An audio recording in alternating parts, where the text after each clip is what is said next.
Nada, she will be giving her presentation right now. Welcome. Thank you. Thank you. Thank you, everyone, for being here today. My portion of the presentation will be speaking to you about the social systems in Chiapas that are being affected by the transnational mining concessions. These concessions have ravaged the land, they've displaced families, and they continue to do so at a very alarming rate. So this portion, to be honest with you, was a little difficult for me because I wasn't sure exactly where to start with this presentation. And what I mean by that is that the oppression in Chiapas is so deeply rooted and incredibly multi-layered that there's so many national and international players to this. So my 15 minutes with you today is basically just going to scratch the surface to a much deeper, long-standing colonial legacy that continues to exist. So I also have my notes here that I'll refer to pretty often to keep me from digressing, because I will, and I've been taking Sudafed for the last 2 days, so I definitely will. So please just bear with me.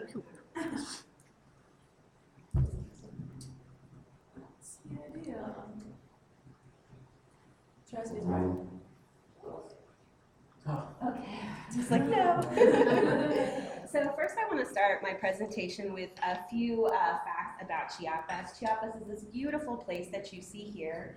As you can see from the map, it is the southernmost state of Mexico. It actually shares a border down here with Guatemala. The state has one of the highest proportions of indigenous people in Mexico at over 30%. It's the fourth highest in the entire country. This picture here is San Cristobal, which is where our home base, so to speak, was. There's many Mayan ruins. This one down here happens to be Palenque, and this is Las Nubes waterfalls. Geographically, Chiapas is filled with mountain ranges, forests, rainforests, highlands. It's a very beautiful place. It is arguably the poorest state in Mexico, although it is the richest in natural resources. One other stark fact about it is that it provides 44.5% of Mexico's hydroelectric power, yet 1/3 of the state does not have access to electricity, if you can believe that. So let's shift gears to the macro level, and with a quick brief background. The mining concessions in Chiapas are the result of a globalized market seeking to fulfill the supply and demand of natural resources. These natural resources include oil and gas, gold, aluminum, silver, iron ore, and most importantly, titanium. Titanium is in huge demand right now by many of the core countries, which is part of the reason why there's so many more concessions now than ever in Chiapas. These concessions are actually made possible by the passing of NAFTA and the ratification of Article 27 of the Mexican Constitution of 1917. That's basically the amendment that deals with the Land Reform Act. So, which brings me actually to the main theme of my presentation, and that is the relationship between the land and the social and cultural systems that exist in Chiapas. So after the Mexican Revolution, the government created these institutions called ejidos. Ejidos are basically shared co-ops. They are a place where communities share the land and they share agricultural rights to the land. So up until 1992, these lands could not be sold. At most, they could only be transferred to other members of ejidos. However, because of that ratification I mentioned earlier to Article 27, these allowed these ejidos to be titled and parceled and sold to third parties. So as a result, there's been many unethical and violent methods to appropriate these lands for those third party contractors or concessions, I should say, which has ultimately displaced thousands of individuals, leaving them in very dire straits, which is the current social climate in Chiapas. So an important distinction that I'd like to make at this point about the land is the difference in valuation.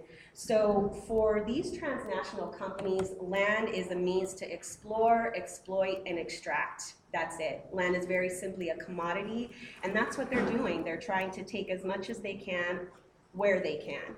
And to the indigenous people, land is very symbolic. It carries with it a spiritual meaning. It's a space for them to come together to conserve their languages, their culture, ancient techniques, ancient knowledge. It's a place where they explore their identities, where they deconstruct the world and understand their place in it. So it is very, very important to them. So it's not just losing part of their self-sustainability and their livelihood, it's losing part of their identity. So one of the main things that is important about the ejidos is, as I mentioned earlier, the agricultural techniques. The indigenous people use very, very old techniques to keep the health of the land and ensure its health for future generations, which is obviously not the case when you come in with a mining company and you have this toxic waste and this leftover mess of dynamite and cyanide solution. So it's very detrimental. There's also great care taken into safeguarding natural seeds. This is also very important because GMOs are a huge threat right now. There's several regions that are using GMOs in the form of soy in Chiapas, which obviously changes the composition of the food, of the land, and basically the cycle of their cultural legacy. The other part about ejidos that I want to mention is they're very symbolic. They basically demonstrate the cohesiveness and the strength of a collective community. So by titling and parceling these ejidos, you are essentially dissolving their community. You're dissolving their power, their voice, and their ability to continue and sustain their way of life. It's also a platform that communities use to voice their rights, to make a decision, and as I said, their self-sustainability. So,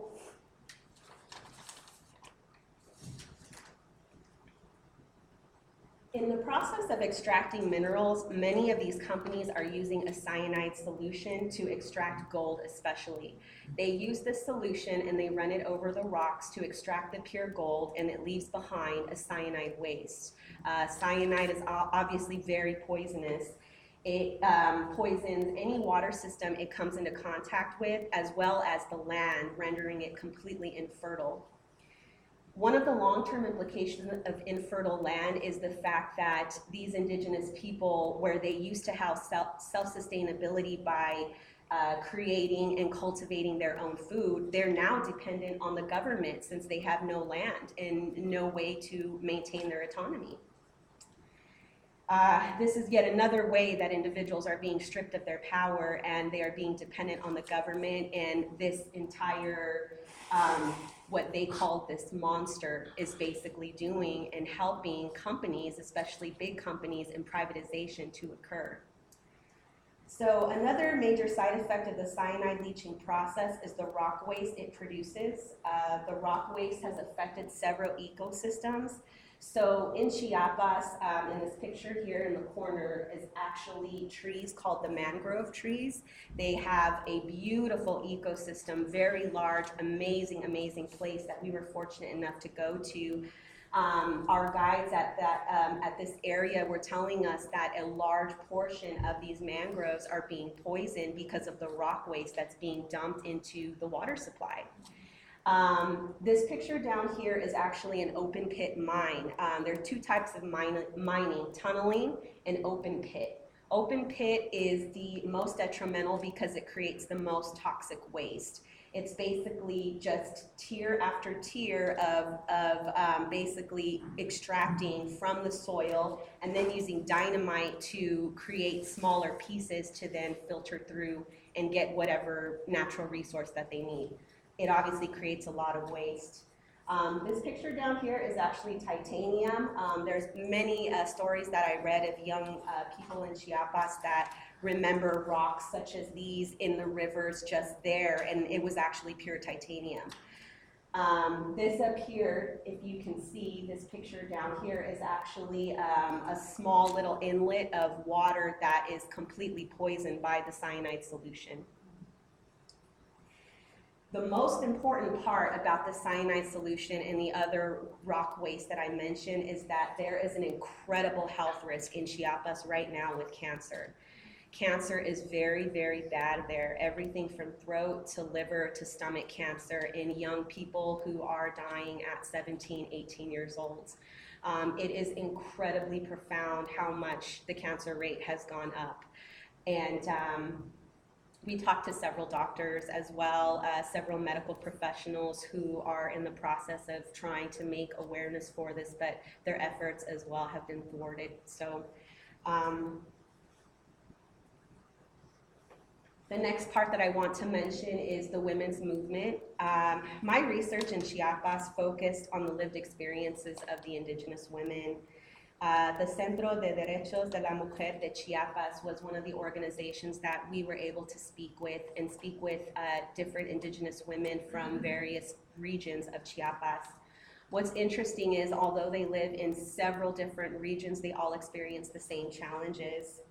So again, so much can be said about this topic alone, but the main issue experienced by the women in Chiapas that I spoke with is their social and political exclusion, specifically as decision makers to the land. So as a result of the patriarchal society that exists in Mexico, women are excluded from voting and participating in the assemblies or the councils that basically are the voice of the ejidos.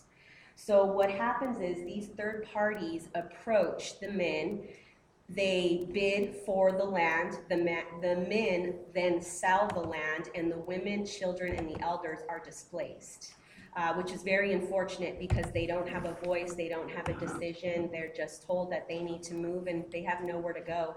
After generations of living in the same place, what do you do at that point, right? So there's also a strong correlation between the methods of land appropriation and violence against women, which is yet another issue that is being investigated right now. In response to this, the Centro is committed to supporting women on finding their voice, helping them organize, and then being involved in the political and legislative process. They have understood and they know the value of being involved with the legislative process and what that can do, and so there have been huge efforts to get women and communities involved. So one of the things that I want to read here is that this group, along with two others, just finished a movement tour where they visited several regions in Chiapas. They basically talk to the indigenous people to get an understanding of what are the most grave challenges that they face. So as a result of this, on January 1st of this year, the National Indigenous Council announced that it had created the Indigenous Council of Government. This will serve as the voice for 525 indigenous communities in Mexico. In May, the indigenous government will appoint an indigenous woman as a spokesperson, and she will run in the 2018 presidential elections. So the exact platform that will be presented after the candidate is announced. This is a quote from the CIG, and it says, "The platform will be based on the protection of Mother Nature, fair wages, universal and free health care, and public, scientific, and secular education." So currently, they have not selected a candidate yet, but they have announced that it will be an indigenous woman, carefully chosen through a democratic process and extensive consultation with all of the communities. At the end of the conference, the CNI declared that it had decided, quote, to remove the power that only offers a panorama of death, violence, plunder, and destruction. The last quote that I will read from you from the CNI is that, "We confirm that our fight is not for power. We do not seek it. Rather, we call all of the original peoples and civil society to organize to detain this destruction, to strengthen our resistances and rebellions. That is to say, in the defense of the life of each person, family, collective, community, or neighborhood, to construct peace and justice, reconnecting ourselves from below." So with that, I'm going to conclude my presentation with the same request that we received from the organizations that we visited. And that is, now that you're aware of these issues, the suppression, these injustices, and these disparities, please share it. Share it with anyone who will listen. Share it with anyone who's willing to learn, grow, and expand in hopes that this movement will also grow, build, and ultimately make a difference. Thank you very much. I just had a quick comment about the extraction of the different minerals. One of the minerals that affects us every day here is titanium. Titanium is used in computers, cell phones. The titanium is an alloy used in jet airplanes because it strengthens and the wing and makes it. And that's why when you look out of an airplane, the wing can flex and it's still strong, it doesn't fall apart. So we have a role in we have a connection to this industry and the strategic minerals that are being extracted from Chiapas by multinational corporations. So we need to sort of think about that. Think about how can we reduce whatever it is we're purchasing or the decisions we're making with our pocketbook that contribute to these industries. And also medical equipment, knees, hips, all kinds of implants. Thank you very much for those comments. One thing that I would like to mention is that titanium has been identified in some research as a possible carcinogen. The scary part is that titanium is found in things like sunscreen, it's found in toothpaste, and it's found in makeup. So please be careful and please be aware of what you're consuming and what's in it. Also, the candidate, as I remember, Victoria, correct me if I'm wrong, they don't expect this candidate to win, but they expect this candidate to raise the issues. Is that consistent with your understanding? Well, at this point, I think because the only option for these indigenous people is we win or we lose our land, the dynamics have changed. So they're definitely in it to win it. They have collected over 1 million signatures at this point for the campaign, and so they're definitely picking up momentum. Oppression has been happening so long in Mexico. It's been devastating to the country, and I think the people there are just very tired of it, And so I think because of that, when you're backed against the corner that far, you're going to do what you need to do to make sure that your livelihood is in your own hands and that there is a future for the next coming generations. Thank you. So, thank you very much. Should we take questions now? One more. Okay, sure. One more question. Change President Trump, do you feel there's less hope in making healthy changes, or is it the same? In Mexico or? Well, in Chiapas or anywhere you know. Right. You Do want you to want to? Yeah, I mean, I think that it's really a wild card at this point. It's really hard to tell where it's going to go from this point, but certainly our relations with Mexico haven't been great. We're supposed to be neighbors, but we've certainly contributed to the human rights abuses happening there already, for decades. So I don't know if it's going to be a welcome change, but it's certainly going to be a digression from the norm. Some of the government in Colorado were better connected to Mexico. And just to answer your question, we were at a university called Echo Sur, and there were two professors giving presentations, and somebody asked this question at the Q&A, and the one professor that was asked, he smiled, and he sat down, and he laughed a little bit, and he said, "He's your problem. We got bigger fish to fry." Right. Exactly. I like that answer, yeah. Thank you. I might add just one thing, not about Chiapas, but if you're worried about open pit mining and the pollution it causes, well, right down here in Cripple Creek, Newmont's the new owner of that huge, ungodly open pit mining that some of us from DJPC visited a couple summers ago, and it is every bit as ugly as that picture of that open pit mining that we saw in Chiapas. So, You know, all of this is not in other countries. It's right in our backyard, folks. Awesome. How's everyone doing this morning? Good afternoon, I guess now. Lively response. All right. I'm Amy, and I go to school with Victoria at Corbell and at DU. I'm studying international studies, and I'm focusing on human rights and migration mainly. But I've studied a lot in Latin America, and a lot about Latin America, so that's my primary focus, I would say. And yeah, I'm just here to talk to you a little bit about health and the environment in Chiapas and how all of that's being affected by the mining. And I apologize for my, yeah. Can you slow down? Sure. Yeah, Yeah, no problem. Yeah, sorry. I didn't mean to startle you. This is Amy. I'll slow down. No, just thanks for checking me.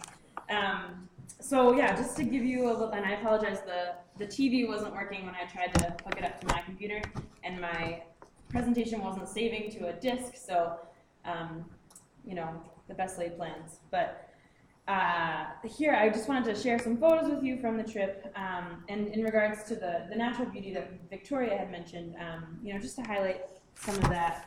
I'm going to walk around a little bit so you can see it. But this was on one of our trips to the coast, so that we could visit the cooperative that was, you know, fighting the energy companies, and then, yeah, I don't know, just really beautiful pictures. So it gives you a sense of like how diverse the landscape is. Everyone is as well as maybe it allows. But you know, it's a really ecologically diverse area in Chiapas, given that we were in the highlands for most of the time in San Cristobal, and that was a little bit colder, and then we go down to the coast and it was hot and we were in bathing suits, so it was quite a jump. But it gives you a little bit of a sense of the diversity and also just how beautiful it is, right? It's like living here, you know, in the sense that you're surrounded by mountains. It's lovely. And we also went on an excursion to mangroves, as Victoria mentioned. Is anyone like a mangrove expert? Is anyone a botanist? Oh, awesome. I just am a tree hugger. Okay, cool. Well, what can you tell us about mangroves? Mangroves in India that are being affected badly by climate change, and I did a whole thing in my school that I was studying on global warming and how the mangroves, say the word, Mangroves, yeah. mangroves are so integral to the ecosystem and clean up things and keep things from eroding, and they're very important on the coastline of India. Awesome. Yeah, exactly. That's amazing. I wasn't sure if anyone would be a botanist, and I was like, maybe someone will know. That's awesome. Yeah, exactly. Anyone else have any like thoughts on mangroves? I know you spend a lot of time thinking about them probably during the day. No? Okay. Well, yeah, as she mentioned, you know, they're biologically complex ecosystems. They house birds in the canopies. Am I talking too fast? No. Okay. They have shellfish attached to their roots. They have these complex root systems that are all intertwined. There are snakes, crocodiles. They can be ideal nurseries for fish. There are monkeys, deer, crabs. A lot of like life forms get their life from mangroves. They're described by National Geographic as the forests of the tide. And people in Mexico, while we were down there in Chiapas, described them as the lungs of Mexico. And we visited one of the largest reserves there, La Biosfera de la Encrucijada, the biosphere of the crossroads. And they're also natural barriers to tsunamis. So they have a lot of, they're pretty amazing, right? They like house a lot of things, they're interconnected. And they're also a source of livelihood for a lot of fishermen down there while we were there. But what we notice now is that they're being affected by a lot of environmental degradation. So let me just walk around again with some of these pictures of the root system. They're pretty cool. They are coastal mangroves. And yeah, so we're seeing some of this environmental degradation that they talked about while we were down there. We went on a boat ride through the mangroves. While we were there, we were instructed not to touch the water, like when we got in. No one could bathe in the water, it was impotable. So we couldn't even touch it. And what had happened was someone very smartly put like a mine at the top of the hill, and then of course when you wash all the titanium and clean it, all of that falls into the water source, so that's why the river was contaminated. Fishermen in the area were saying that about 2 years ago, they woke up and like hundreds of fish had risen to the surface and they were dead. And then they were also, there were reports of people fishing from that space and getting like fish that were, without fins or without like tails.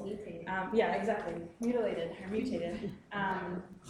And so, yeah, it was alarming, right, to say the least. And as I mentioned, so this area is a reserve. So I don't know, what do you all think of when you hear the word reserve? Protected. Protected, yeah. Like if I made a reservation at a restaurant and then the government took my reservation and gave it to somebody else, and then like contaminated my table when I went to go get it, I would be pretty upset. And this reserve has faced 10 years of exploitation from different companies and different forms of concessions. As Victoria mentioned, there have been 99 concessions of land in Chiapas for different reasons, and 21 of them have been attributed to just mining. So, What's that word you use, concession? concessions. What does that mean? So the government can say, yeah, like we'll give you this land. Essentially, they can just grant land for different like mega projects or mining purposes or like hydroelectric plants. And so yeah, this has been going on for 10 years. But when the mines first came about 14 years ago, the community said like, great, yeah, we want you to come, because they made all these promises of like, we're gonna build schools, we're gonna build roads, you're gonna be awesome, there's so many jobs, you're gonna be great, money everywhere. And so people, obviously welcomed them at first, and then as time went on, they began to see that all this degradation environmental degradation was happening, contamination of the water, health problems for people living there. And the government and the mining companies have consistently said in all the rhetoric that mining is sustainable. That's like their go-to phrase. Mining is sustainable, You can almost hear like Sean Spicer saying that, right? Like, mining's sustainable, it's fine. Like, no, what are you talking about? Period, it's fine. But it's clearly not fine. And if this sounds a little fishy to you, like that the government has given concessions in this reserved area, we learned there, and I'm not sure, I don't remember exactly what the relationship was, but the secretary in charge of giving out the concessions also had been working for the mine company or had been affiliated in some way for an amount of time. So that, again, makes sense. Intergovernmental corporate corruption. Yeah, totally. And so also I want to talk a little bit about the health concerns in this region. We visited a couple kind of camps that were protesting the mines. And one of those people had been fortunate enough to get a hold of the civil registry of the cancer rates in that area and the deaths that had happened. So they studied it for 10 years, these doctors. They looked at the civil registries from 2005 to 2015. In 2005, they only had 5 cancer-related deaths, and that only was accounted for, it was like 7.5%, like cancer was 7.5% of all the deaths that happened that year or whatever. By 2015, there were 18 cancer-related deaths, and that was 22.5% of all of the deaths that had happened in 2015. And the data that they had collected from 2016, from January to October, were 15 deaths again. And again, as Victoria mentioned, like the ages weren't, people who normally die. They were young people.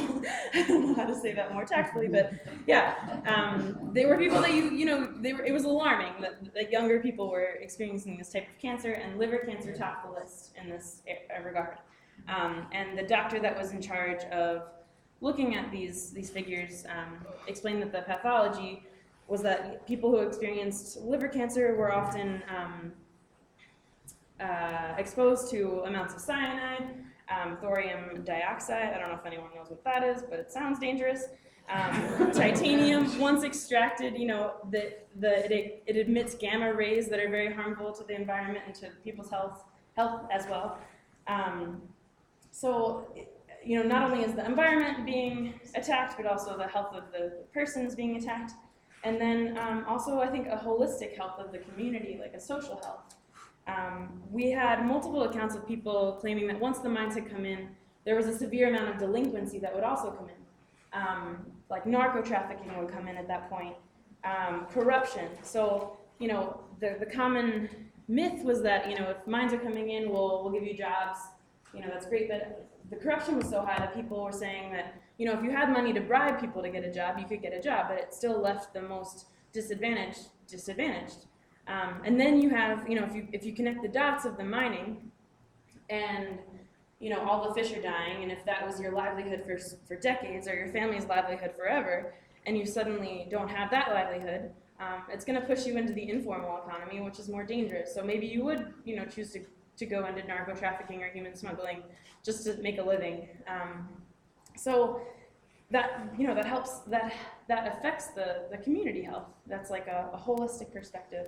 At the societal level, it increases inequality and it pushes people into these informal spaces. So I guess just to kind of conclude a bit, I guess what does justice look like? We have these like small movements in Chiapas that are fighting the mines, that are blocking the road so that the mines hopefully won't be built. That's like a hope of theirs. But I do think that we can, oh, sorry, I wanted to show you one more thing before I go into this. So this is a map from one of the organizations down there, and this dark green area is where all the mangroves are. So it's a pretty long stretch of that coastline. This dark green area. Sorry, it's a little bit small. So is all the mining open pit in that country? Or- It's not. It's not all open pit. I think it's both. I think it's a mixture. So remember the one country with the 60 guys were underneath, and the country ended up improving the regulations for the underground mining. So is that an Is issue? it Chile? Chile. I think it's Chile. Yeah. That's Chile. I mean, I haven't heard any accounts of the government trying to improve conditions. I can't speak to that. Everything that we heard was pretty bleak. Well, is your group trying to hope for improving the conditions? I mean, yeah, I would hope for that. I don't, I'm not sure what my capacity to do that is, but yeah, no, I think that Well, I don't know if they're as bad as in this other country. yeah, I mean, I think it is like a global problem on a global scale, like, but I think, so yeah, just in conclusion, I think that we can learn some lessons from the mangroves, that they're all tied together, and that their ecosystem is very complex. And, as Jim was saying a bit, like, we're all connected, and we're obviously connected on a human level to the people living in Chiapas, but also, like, we might have walls between, like, nation states, and we might, identify differently, like, by race or, by gender, by sexual orientation, whatever it is. We have all these barriers, but I don't think that there are any, like, walls in the ocean, like, disconnecting our water sources from those water sources. So it's unrealistic to think that this wouldn't eventually catch up to us. And as Jim and Victoria mentioned, titanium is used in so many things. And so I think it comes down to, like, not only our consumption, but just an awareness of how that affects people and how we're tied to these things, like both as by residents of the planet, but then also just as human beings too. So yeah, are there any questions? What's happening to the royalties from these things? I mean, when they go in and they mine, they get royalties. They can just take it off. So I'm assuming that's just going to the government, and the government's just like lining their pockets. I'm not familiar with the royalty system. Yeah. The royalty system in this country is different than royalty systems at other places. I didn't hear any information about royalty systems in Mexico. Did you remember hearing anything? No, I don't remember hearing anything about that, but I do remember hearing a lot about corruption and government corruption. So I wouldn't be surprised if there's like a cut for each level of the corruption that happens on the ground. Because they wouldn't give away their land if there wasn't more in it for them, but I'll say this for this amount, because they don't know what's coming out of it. So they're going to get royalties. Somebody's going to get royalties. It's obviously not the Probably people. U.S. corporations. Yeah. Yeah, that's who owns the mines, the Canadians and the US. But They there's don't a own the cut that mines. has to go to. Yeah, The people don't get I know the anything people but aren't getting it. I'm illnesses. just wondering who's getting it. Yeah. certainly no one we talked to. They're forced off their land. I understand that. I'm just saying, There's no, hey, we're gonna give you royalties if you leave your land. no, I know that. I'm just saying that there are Yeah. royalties. There's money that's staying within the country. A certain percentage of that's going to stay in the country, but I just wondered what is going on. Yeah. What's happening with that money? I'm assuming it's nothing good. Yeah, I don't think it's anything good, but I think it's a good question. I think it's worth exploring. I don't know. Yeah. Yeah. One of Trump's executive orders that didn't get a lot of press is the one saying that mining companies in the U.S. can now dump their waste in, the coal mining companies Good. Awesome. All right. Thank you for sharing. That's great. Good news. Perfect. Did anyone ever think about, and I know this sounds like a fantasy, to boycott titanium? Because if people are actually getting titanium in their body, isn't it gonna give them cancer anyway? So why That would means no cell phone, no TV, no radios, no computers. Well, why did we use before we had titanium?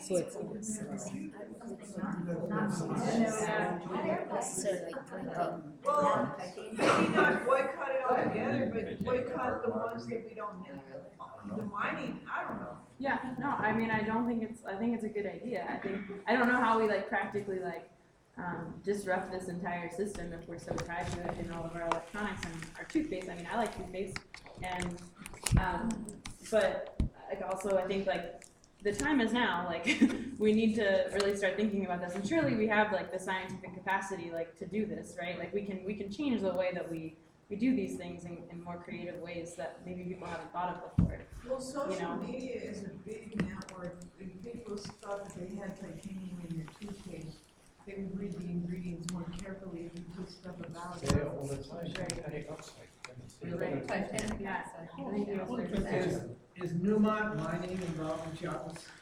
So I honestly don't know. Most of the mines in Chiapas are from Canada, but certainly like the story is not that different. Yep. Yeah. I think these are generational changes. I mean, this would be a strategic generational issue to figure out how to stop using strategic minerals that we use every day in our everyday lives. Yeah, but I mean, like, I can order a pizza on my phone from the living room, right? Like, we certainly can like figure out how to take down titanium companies, right? Like, there's capacity. Yeah. I got a question about the solidarity of the Chiapas people, like, I've heard of guys in South America started the cell phone, and these people didn't have icebox or anything, but they had cell phones. Is this helping, when you guys traveled around, do you see the cell phone as helping those people, or is it, Like, as a is it a positive thing? connectivity mechanism, or, I'm sorry, I don't Cell think phone you have in your hand, Yeah, one yeah. like in my pocket. Yeah. Is that helping those people, or are they getting cell phones, or? To connect? I honestly don't know. I don't think we talked much about cell phone use. But we did talk to one of the groups in the Ejidos. They are online. They do have a Facebook page, and so they do realize the power and influence that social media has. They are also very aware of the fact that the more people are aware, the bigger this becomes. And so that is their hope, is that this continues to spread, this awareness and this information. And so they're starting to kind of get into how to make their voice amplified via technology. In the presentation, I heard about the Amazon, it's very cheap. All you need is the tower, you need the batteries inside the cell phone. But it's something that if it increases their communication with each other, it would be a #1 help. They could fight the mining problem by talking to each other. Right. Well, part of the reason why they've built so much momentum right now, especially along the presidential candidates that I mentioned, is because these groups have kind of worked with their own different communities and different groups that they served. As of recently, they've actually come together, seeing that they have a common issue, a common challenge, and a common fight. And that has actually given them even more power and even more strength and even more momentum, which is how they're getting involved in the legal and legislation process at this point. So just to your point, that communication, that coming together has helped them and is building this movement. Thanks, Amy. Now, I would just start talking. how about those rockies? Well, the title of my talk is Liberation of Theology. Question. What's your title? We couldn't hear you. Liberation theology. Liberation theology question. And the reason that it is a question mark is there was a disconnect for me between my perception of what liberation theology was or is in Denver what it might be, what I might have expected to encounter in Chiapas, and what the reality on the ground is in Chiapas. As some of you know, as most of you probably know, there's a phrase that says liberation theology, and basically is a preferential option for the poor. It's reading the Bible, it's reading the Gospels, it's living our lives to be disciples, and in the process of that, have a preferential option for the poor for whatever we do. But as you might expect, it's much more nuanced and layered and complex than just being able to spout a buzz phrase, a preferential option for the poor. With that, I'm going to read 2 short paragraphs from the seminal work on liberation theology by Gustavo Gutierrez. He put this together over many years. It was published by Orbis Books in 1970, but it predates that publication date.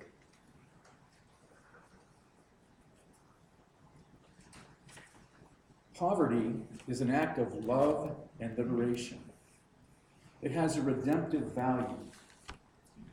If the ultimate cause of human exploitation and alienation is selfishness, the deepest reason for voluntary poverty is love of neighbor. Christian poverty has meaning only as a commitment of solidarity with the poor and with those who suffer misery and injustice. The commitment is to witness to the evil which has resulted from sin and a breach of communion. It is not a question of idealizing poverty, but rather of taking it on as it is, an evil, to protest against it and to struggle to abolish it. Christian poverty, an expression of love, is solidarity with the poor and is a protest against poverty. This is the concrete, contemporary meaning of the witness of poverty. It is a poverty lived not for its own sake, but rather as an authentic imitation of Christ. It is a poverty which means taking on the sinful human condition to liberate humankind from sin and all its consequences.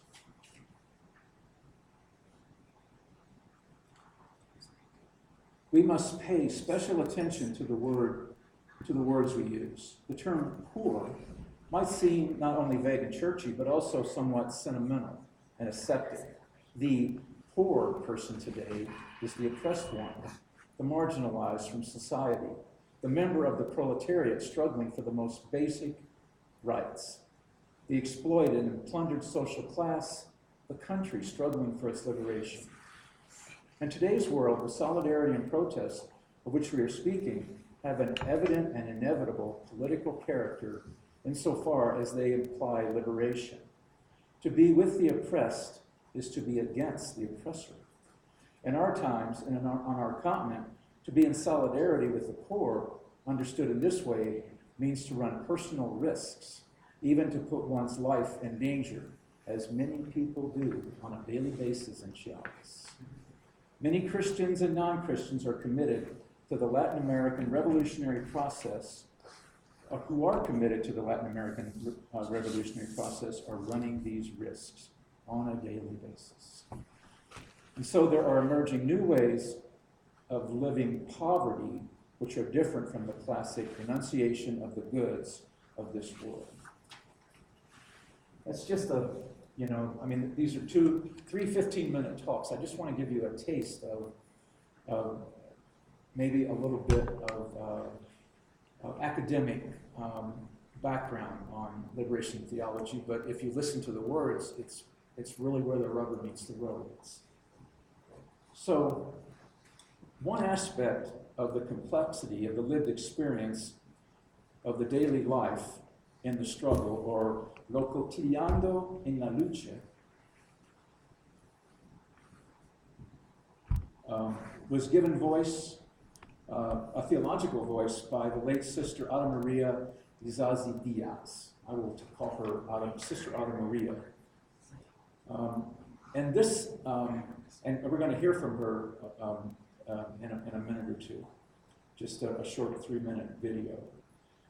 But This lo cotidiano en la lucha is what I heard from the people in the communities of resistance, in the encampments, in the NGOs, in the civil associations in Chiapas, and especially in the human rights organizations and the women's rights and women's cooperatives.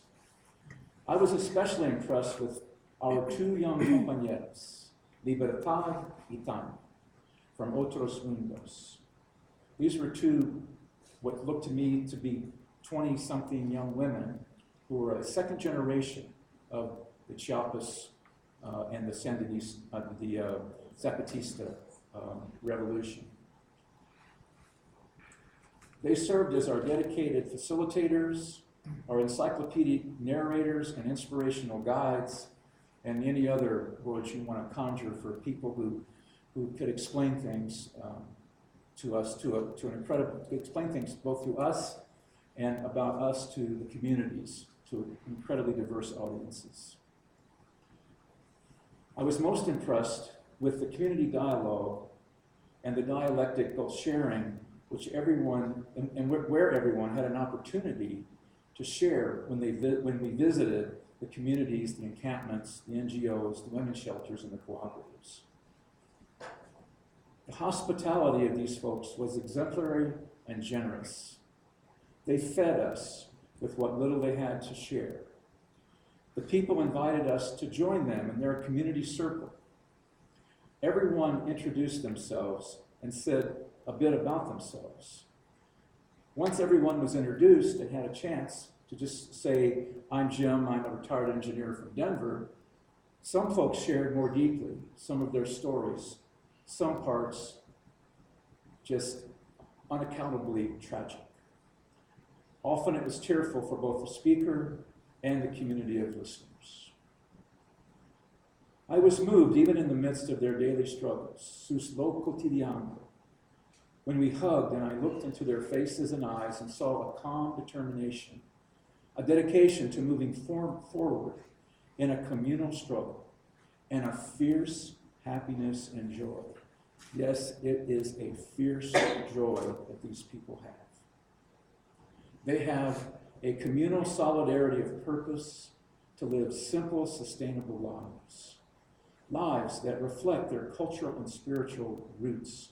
A life of dignified work, free of the neoliberal capitalist entrapments that despoil their land, soil, air, and water and make sustainable living impossible.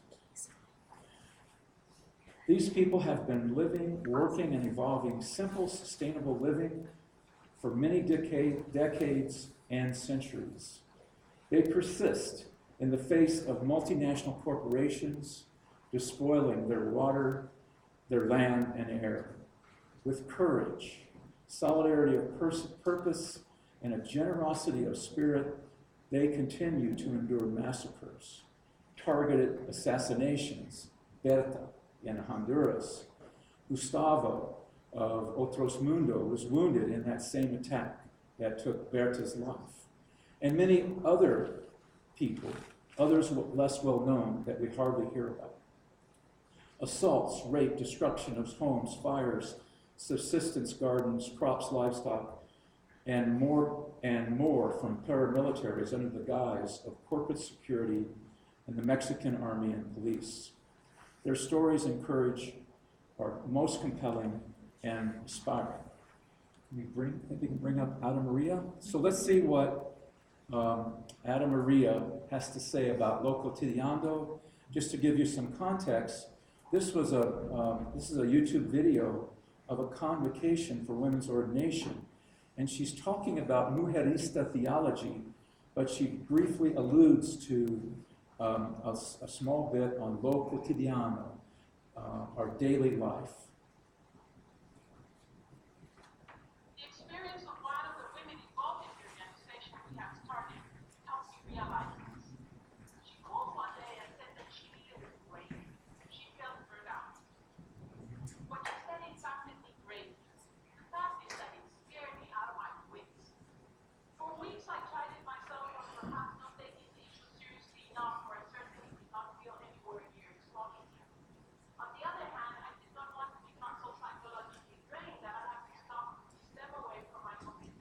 this movement.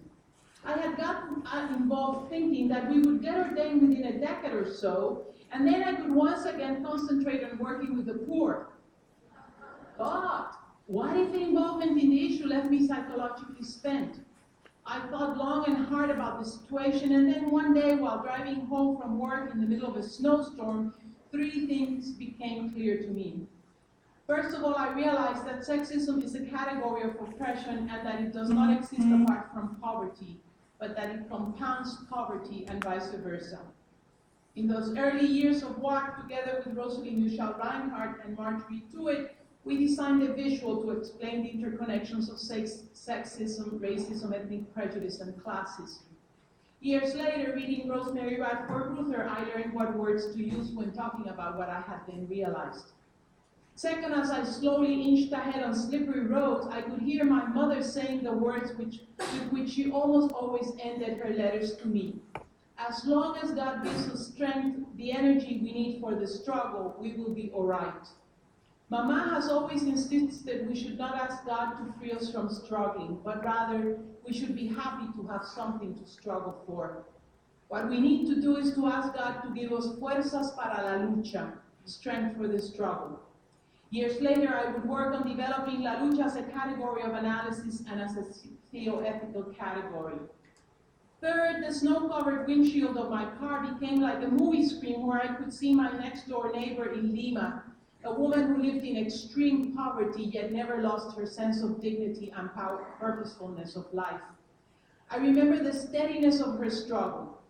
Day after day, she dealt with the reality of the present day and survived today in order to be able to face tomorrow.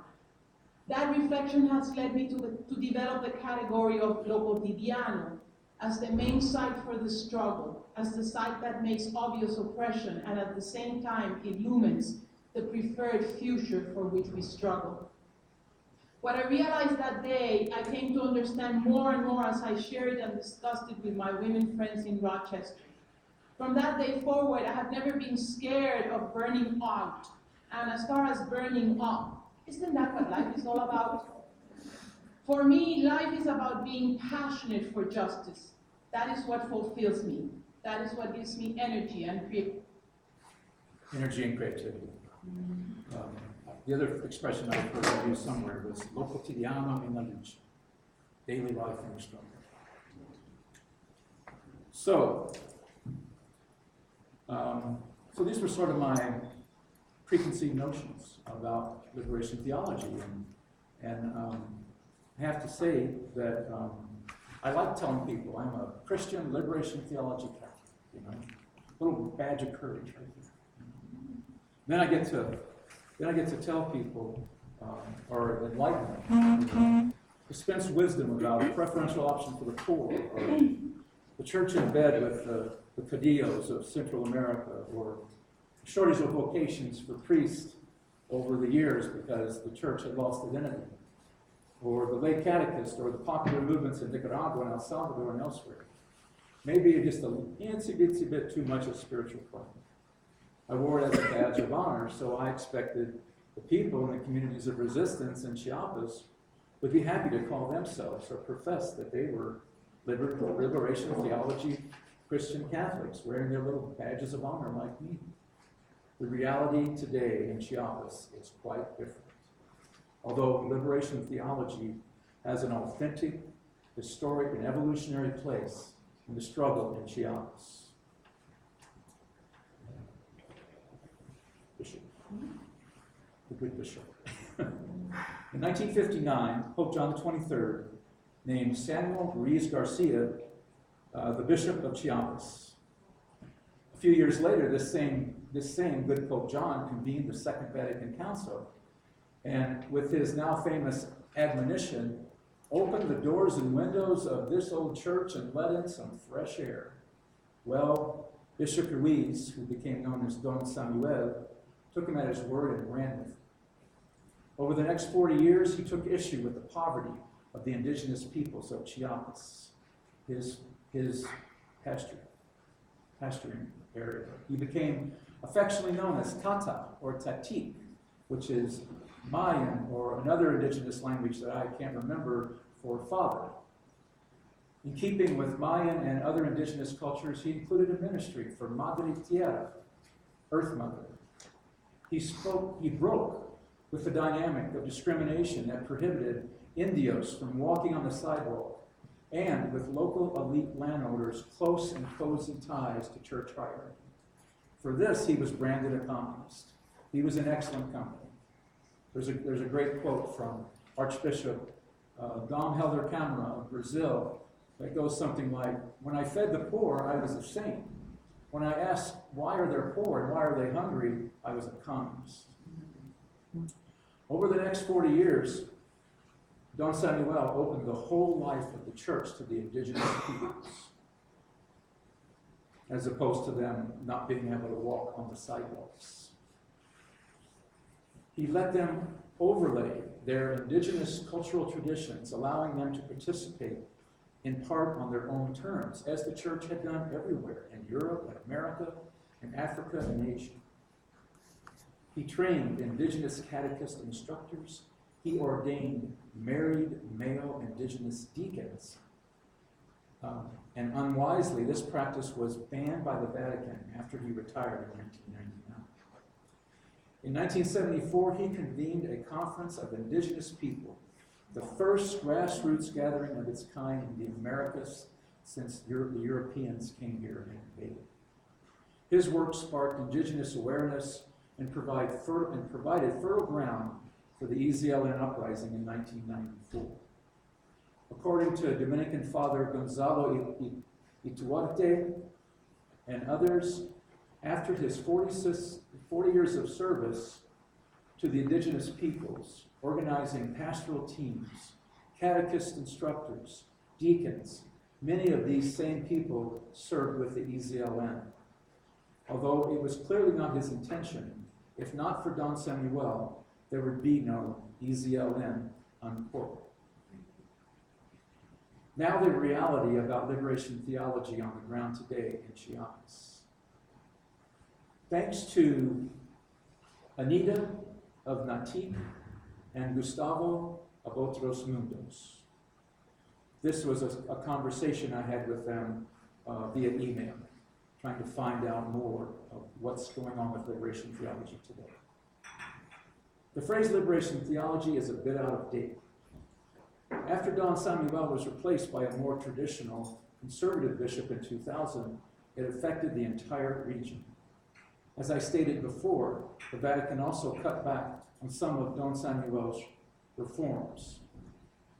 The new bishop was much more traditional and much more conservative and really not interested in this huge, large organizing, community organizing with indigenous peoples and continuing to encourage them to have a full life and community in the church and in Chiapas.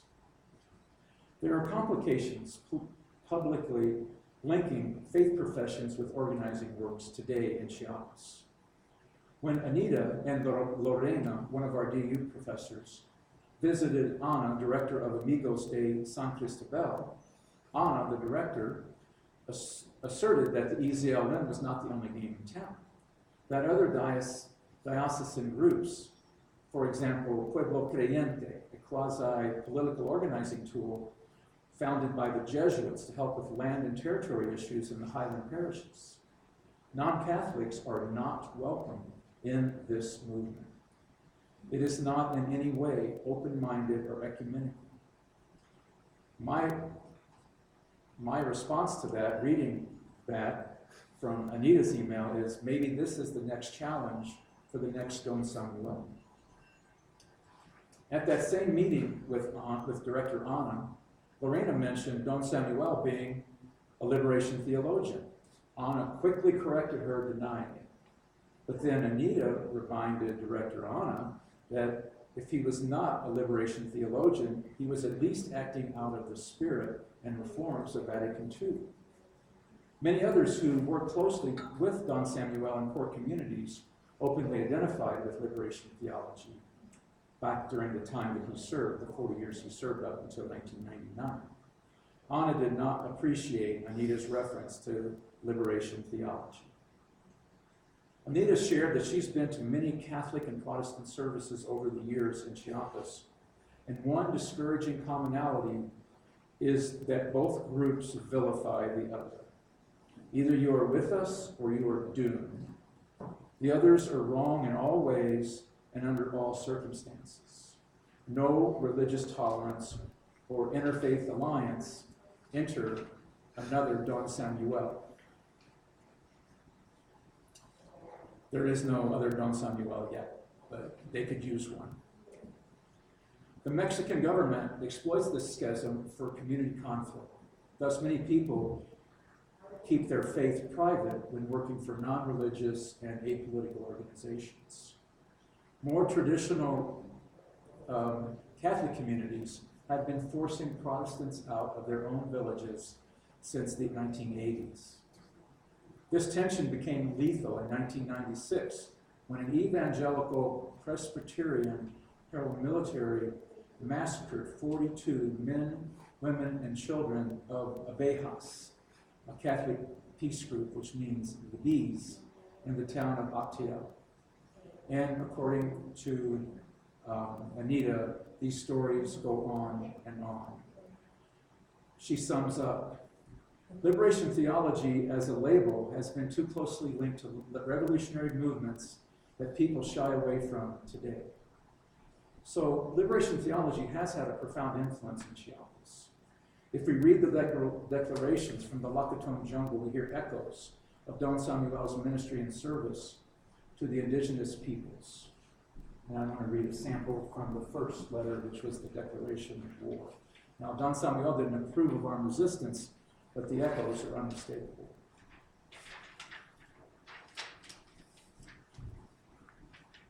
To the people of Mexico, we are a product of 500 years of struggle.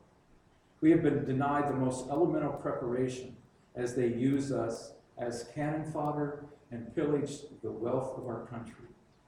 They don't care that we have nothing, absolutely nothing, not even a roof over our heads, no land, no work, no health care, no food, nor education, nor are we able to freely and democratically elect our political representatives, nor is there independence from foreigners, nor is there peace nor justice for ourselves and our children. We are the inheritors of the true builders of our nation.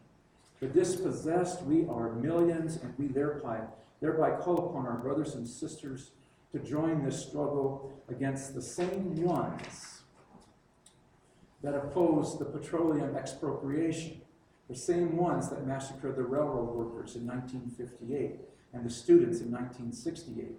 I was in college in 1968, and I remember the student riots in Mexico City. And the same ones that take everything from us, absolutely everything. To the people of Mexico, we, the men and women, full and free, are conscious that the war that we have declared is our last resort, but it is also a just one.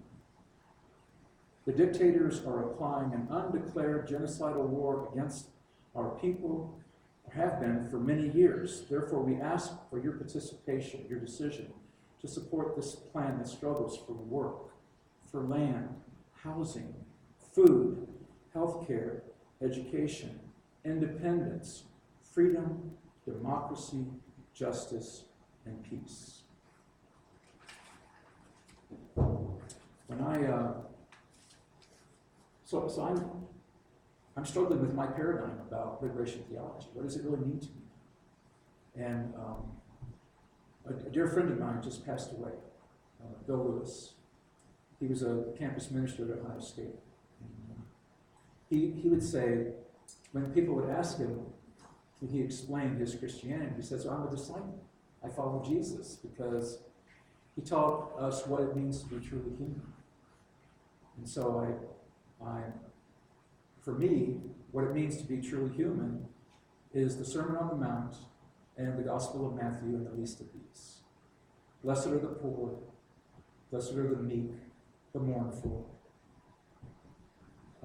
the merciful. Blessed are those who hunger and thirst for justice for righteousness' sake. Blessed are the pure in heart, the peacemakers, and blessed are those who are persecuted while trying to live this out.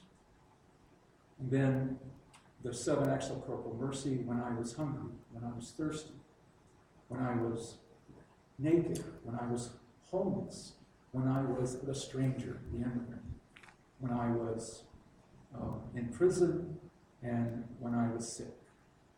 Now, I'm the first to admit I fall short every day. But that's sort of my rock, and that's where I'm at right now with trying to reconcile my notions, my preconceived notions of liberation theology in Chiapas, and what the reality is on the ground today.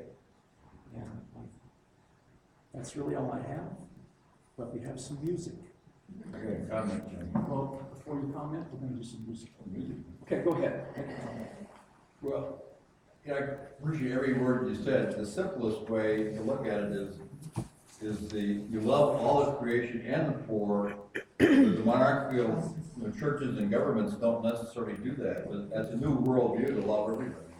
It's really a new worldview. Liberation theology. Liberation theology is really a new worldview. Amen. Okay. Thanks to Rebecca for turning me on to Mercedes Sosa.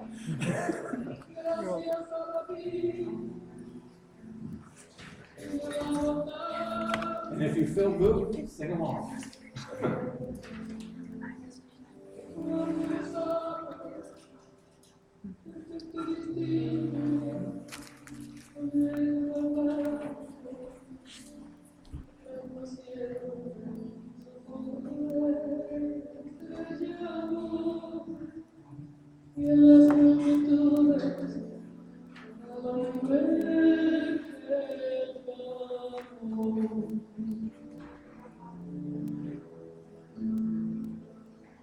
Gracias a la vida que me ha dado tanto, me ha dado el sonido y el abecedario, dame las palabras que pienso y declaro, que de mi hermano, de ilustrar un canto, la ruta del alma.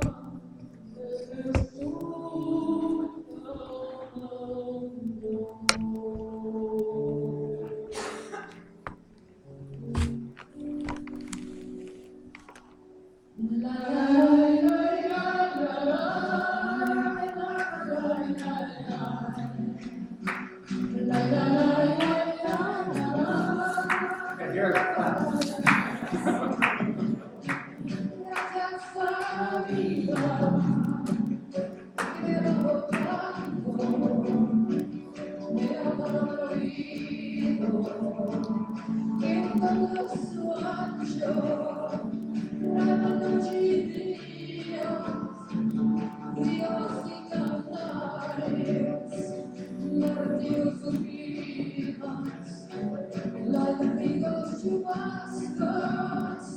y la voz tan tierna de mi piel domado.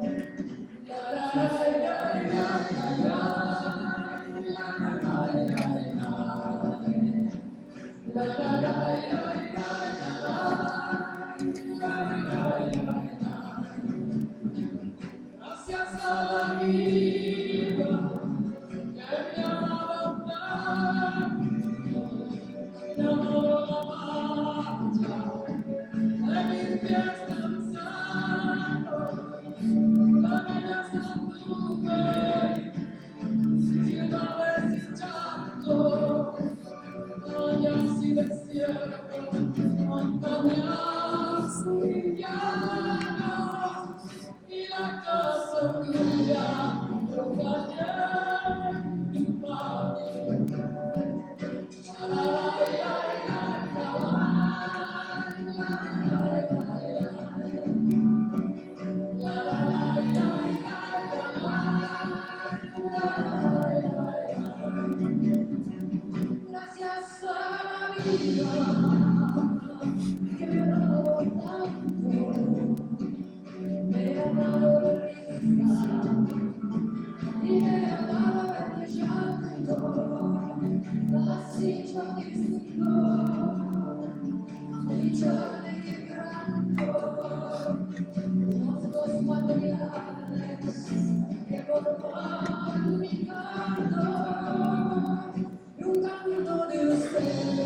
Cuando